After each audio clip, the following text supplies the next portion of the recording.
going on, everyone? Welcome back to my channel. In this week's video, I'm going to be touching up the trim on my tiny house. I have not done this for 2 years because I'm in my new spot and I've got an open space and there's still some warm left with the temperature. We're gonna get this done now, and then next we're going to be sealing the house. I'm going to be using my friend's A-frame ladder. It is going to be easier to use than my hydraulic ladder. I'm going to be starting with the side of the house that the sun is facing because last night and this morning it was kind of dewy. It still kind of is. As the back of the house dries, I'm going to be doing the front of the house first. The materials I'm going to be using, I've got some white exterior latex wood primer here, and then I filled it up halfway, mixed it, and then I've got these 3 paintbrushes. Bigger one, a smaller one, and then a tiny paintbrush just in case I have to get into little corners and stuff. I'm not going to be taping the outside, but my house on the outside on the trim, because I have done this before, is very finicky, so these 2 brushes are not going to be able to do the job, so I'm just going to bring this one just in case.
Look at the difference between the 2 windows. The first one has not been done yet, and the second one has, and the third one has. Looks pretty good when you put a fresh coat of paint on it.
Hello, Jennifer.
My house is finished. I did the trim on all of the windows.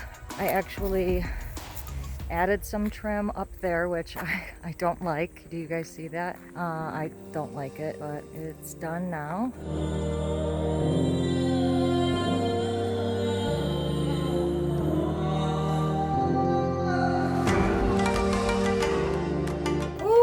That took a good 5 hours to do all of my trim on my tiny house. I have 19 windows. There is trim around each of the windows. I did the trim around the door, and I also did the trim on the front and the back of the house. 5 hours in, I can imagine that sealing my whole house is going to take a lot longer. We'll see what we can do. Maybe I can take 2 days to do it, but this weekend it's going to be dry, so that's why I did the trim.